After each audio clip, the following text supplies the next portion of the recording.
एक लड़का रात में दूध में नींद की गोली मिला देता है और अपनी माँ को पिला देता है। दूध पीने के थोड़ी देर के बाद उसे नींद आने लगती है और वह गहरी नींद में सो जाती है।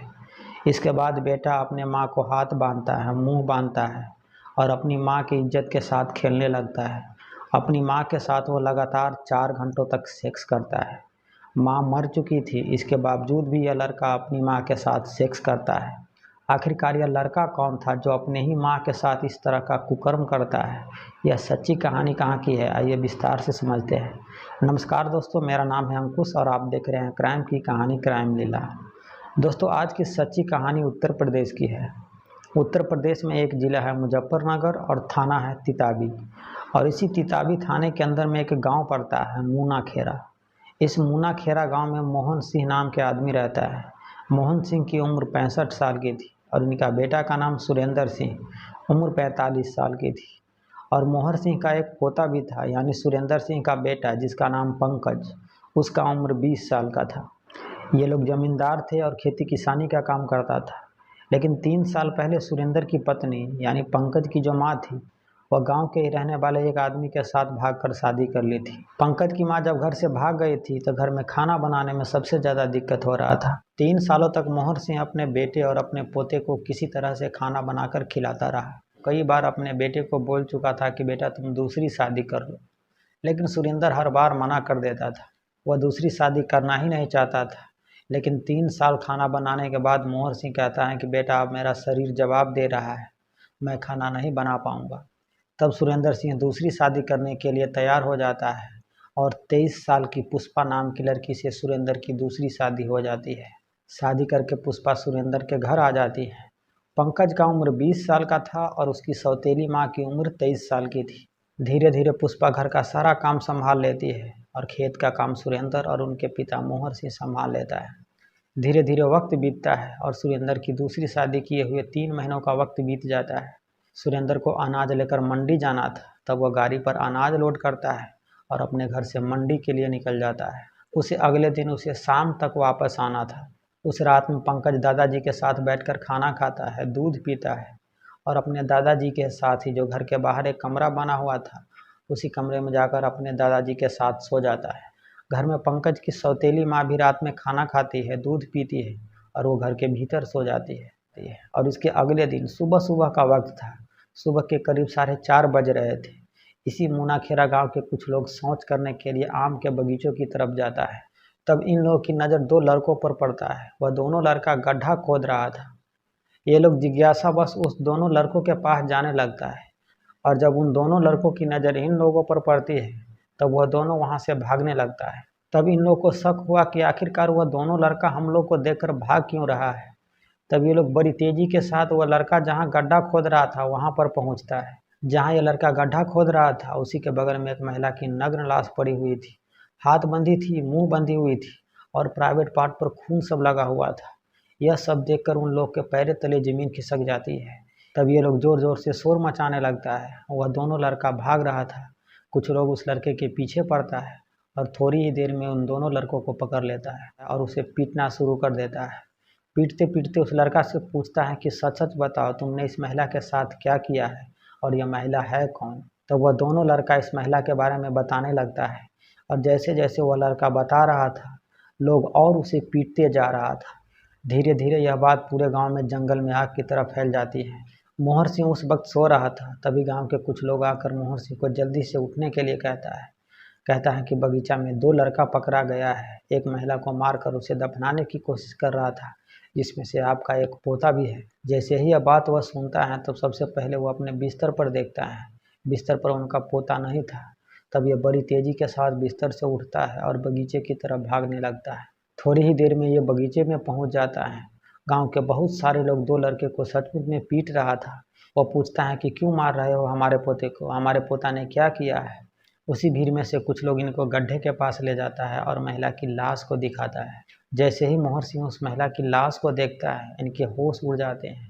वह देखता है कि वह लाश किसी और की नहीं है बल्कि उसकी बहू की है, यानी पंकज की सौतेली माँ की लाश थी।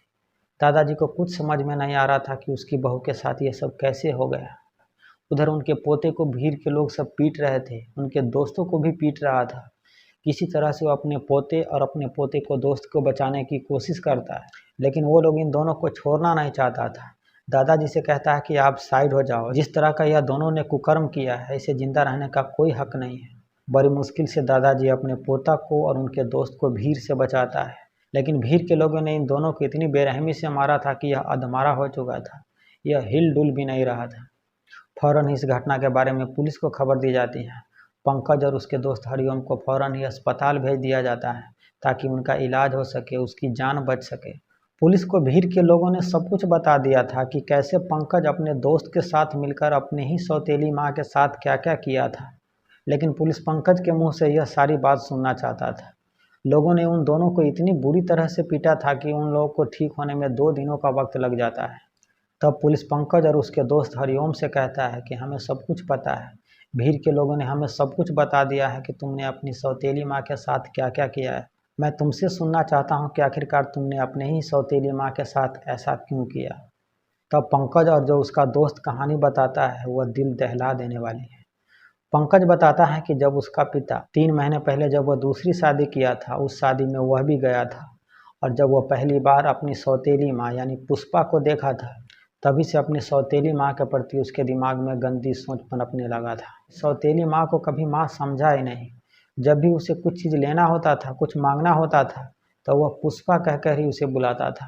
कुछ दिनों तक तो वह अपनी गंदी नज़र से अपनी सौतेली माँ को देखता रहा, लेकिन धीरे धीरे उसका हौसला बढ़ता गया। तब वह पुष्पा को गलत तरीक़ा से छूने भी लगा। पुष्पा को लगा कि अभी वह बच्चा है, वह इतना समझदार नहीं है। जब उसे एहसास होगा कि मैं उसकी माँ हूँ, तब यह हरकत सब वह नहीं करेगा। जब भी वह पुष्पा को गलत तरीक़ा से छूता था तो पुष्पा उसे समझाती थी, कहती थी कि मैं तुम्हारी माँ हूँ, इस तरह से मेरे साथ व्यवहार मत करो। लेकिन पंकज कहता है कि तुम तो माँ लग नहीं रही हो, तो मैं तुमको माँ कैसे कहूँ। एक दिन पंकज पुष्पा को गलत तरीक़ा से ज़ोर से पकड़ लेता है। वह चिल्ला उठती है और जैसे ही वह चिल्लाती है, पंकज घर से बाहर भाग जाता है। उस वक्त दादाजी घर के बाहर एक कमरा बना हुआ था, वहीं पर बैठा हुआ था। घर से बहू की चीखने की आवाज़ आता है। उसी वक्त पंकज घर से बाहर भागता है। तब दादाजी को समझ में आ जाता है कि पंकज शायद बहू के साथ कुछ उल्टी सीधी हरकत कर रहा था। उस रोज़ पंकज सारा दिन घर वापस नहीं आता है, शाम में घर आता है। तब दादाजी पंकज को बिठाकर समझाता है और कहता है कि तू आज के बाद घर के भीतर नहीं जाएगा।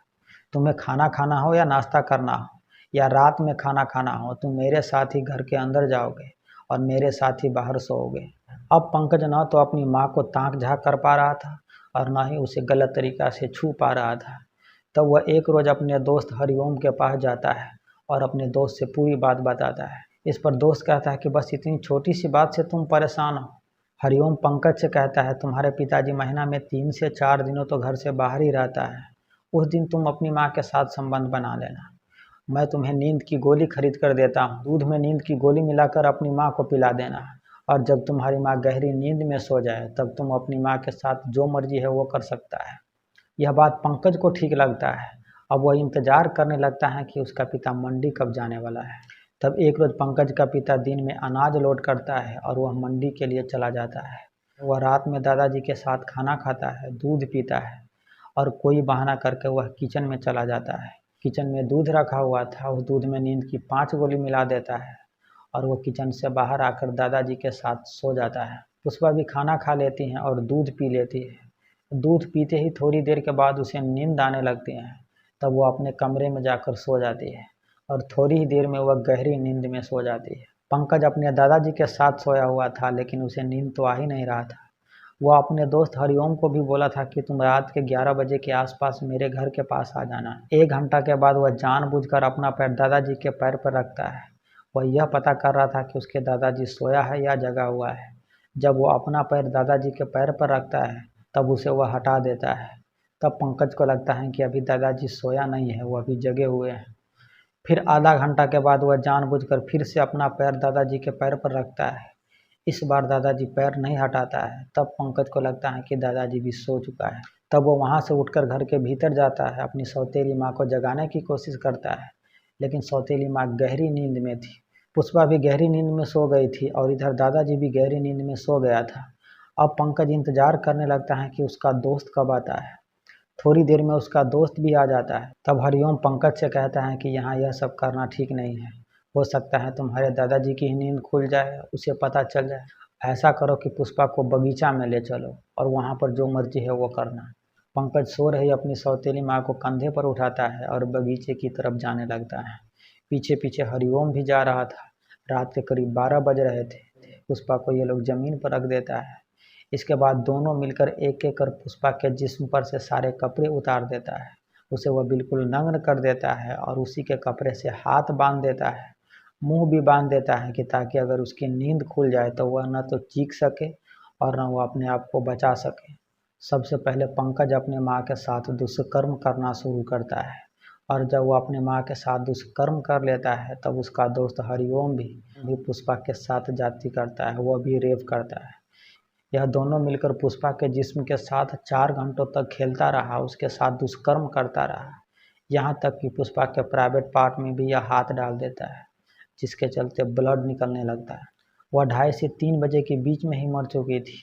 जब वह मर चुकी थी, इसके बावजूद भी पंकज और उसका दोस्त कई बार उसके साथ रेप और गैंग रेप करता है। इतना सब कुछ करने के बावजूद भी जब पुष्पा के जिस्म में कोई हरकत नहीं हो रही थी, तब पंकज और दोनों उसकी सांसें चेक करता है।